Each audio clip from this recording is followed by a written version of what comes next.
یہ جو معجزہ ہوتا ہے نا، معجزہ، اللہ کی قدرت، معجزہ، کرامت، بس ایک تھوڑی دیر روک کے نا، تھوڑی خشک بات ہے پر آپ نے سمجھنی ضرور ہے۔ ایک لفظ قرآن مجید نے کہا آیت۔ آیت ہوتی ہے اللہ کی نشانی۔ جب کوئی کام اللہ کی قدرت سے ہوتا ہے تو اس کو آیت کہتے ہیں، اور وہی کام اگر نبی سے ظہور پذیر ہو تو معجزہ ہے۔ وہ ظہور پذیر اللہ کی قدرت سے ہی ہوا ہے، اللہ کے چاہنے سے ہوا ہے۔ وہ بغیر کسی ذریعے سے ہو تو قدرت الہی ہے، پیغمبر سے ہو تو وہ معجزہ ہے، ولی سے ہو تو وہ کرامت ہے ہر جگہ اللہ کی قدرت ہی۔ جو نبی کے ہاتھ پہ معجزہ صادر ہو رہا ہے وہ بھی تو اللہ کی عطا ہی ہے نا، جو ولی کے ہاتھ سے ہو رہا ہے وہ بھی۔ یہ کرامت کہتے ہیں جی ولی نے کر دیا، بھئی ہوا ولی کے ہاتھ سے ہے لیکن قدرت کس کی ہے؟ اللہ کی۔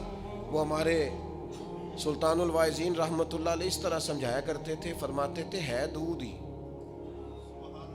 لیکن اگر اسے جاگ لگا کے نا لسی کے ساتھ جما لو تو دہی بن گیا، اور اگر رڑک لو نا تو لسی بن گئی، اور اگر اوپر سے تھوڑا سا اتار لو تو مکھن بن گیا، اور مکھن کو گرم کر لو تو اصل میں کیا ہے؟ دودھ۔ تو فرمانے لگے در اصل پیچھے کار فرما کیا ہے؟ دودھ۔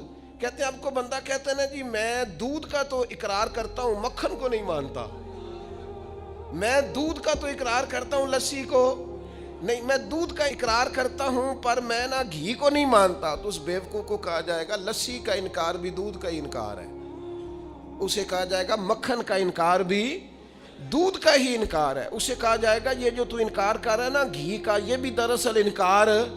او خدا کے بندے، ولی ذاتی طور پر تو کوئی طاقت رکھتا ہی نہیں، ولی کی کرامت بھی اللہ کی قدرت، نبی کا معجزہ بھی اللہ کی قدرت۔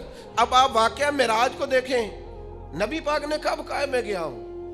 پہلا دعویٰ تو رب کریم نے فرمایا سبحان الذی اسریٰ بعبدہ، میں نے سیر کرائی ہے اپنے بندہ خاص کو۔ خبردار، حضور کے معجزہ معراج کا انکار نہ کرنا، یہ رب کی قدرت کا انکار ہو جائے گا۔ خبردار، اس بحث میں نہ الجھنا کہ وہ منامی تھی، وہ تو 34 بار ہوئی، وہ تو خواب میں حضور گئے تھے۔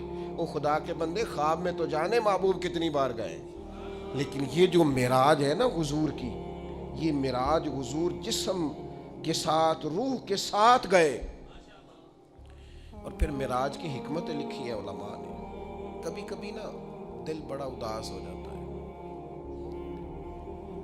اور اگر انسان کسی منصب پر فائز ہو نا تو سب نے تو اسے آ کے دکھڑے سنانے ہوتے ہیں، تو وہ کس کو سنائے؟ کچھ لوگوں کے ذمے ہوتا ہے دست شفقت رکھنا، انہیں سب پہ رکھنا ہے، تو وہ اپنا حال کس سے بیان کریں، کس سے کہیں؟ نبی پاک علیہ الصلوۃ والسلام طائف گئے تو طائف والوں نے 10 دن حضور نے قیام کیا تو انہوں نے پتھر مارے، اور حضور واپس تشریف لے، اور ایام وہ تھے کہ جناب ختیجہ بھی وصال کر گئی رضی اللہ تعالی، حضور کے محبت کرنے والے چچا ابو طالب بھی انتقال کر گئے۔ دن غم کے، اور امت ہدایت پذیر نہیں ہو رہی، اس طرف نہیں آ رہی، یہ نبی پاک کے قلب اطہر پر بوجھ، اور حضور علیہ الصلوۃ والسلام ظاہری طور پر غم زدہ، تو حضور تو سب کر شفقت رکھنے والے ہیں، تو محبوب کس سے بات کریں؟ تو رب کریم نے حضرت جبریل کو بھیجا، فرمایا محبوب کو لے آئے نا۔ اس حالت میں جب کیفیات یہ تھیں تو اللہ نے اپنے محبوب کو معراج عطا فرمائی، اور رسول رحمت صلی اللہ تعالی علیہ وسلم کو اللہ تعالیٰ نے اپنے حریم خاص میں بلایا، اور محبوب کریم علیہ السلام کو اللہ تعالیٰ نے وہ تسلی دی کہ اِنَّ فَتَحْنَا لَكَ فَتْحًا مُبِينًا۔ پھر دنیا نے دیکھا کہ پورے روبے زمین پر اللہ نے رسول پاک کے دین کو غلبہ عطا فرمایا۔ ایک حکمت تو یہ، دوسری حکمت یہ تھی کہ اللہ تعالیٰ نے نا نبی پاک کے غلاموں کو مقام دینے ہیں، جنت ملے گی، عروج ملے گا، درجات ملے گی۔ اللہ فرماتے میں نے مومنوں کی جانوں کے بدلے ان کو جنت دے دی ہے، سودا کر لیا ہے۔ تو وہ جو محبوب پاک نے غلاموں کی جانیں وہاں دے کے اللہ تعالیٰ سے ان کے لیے جنت لی تھی نا، فرمایا لنوریہ من آیاتنا، محبوب ذرا میری نشانیاں دیکھ جائے نا، تو حضور پھر دیکھ کے آئے اور آ کے بتایا، فرمایا عمر میں نے تیرا گھر دیکھا ہے جنت میں،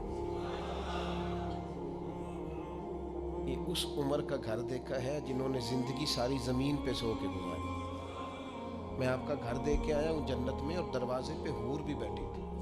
حضور فرماتے میرا دل کرتا تھا میرے عمر کا مکان ہے اور بڑا شاندار ہے، میں اندر سے دیکھوں، پھر میرے دل میں خیال آیا کہ عمر غیور آدمی ہے، کہے گا محبوب کا اپنا ہی بنایا ہوا قانون ہے، جس کے گھر جاؤ اس کی اجازت سے جاؤ، تو چونکہ آپ وہاں اس وقت ظاہری طور پر موجود نہیں تھے، اجازت طلب نہیں ہو سکتی تھی، لہذا دیکھ آئے۔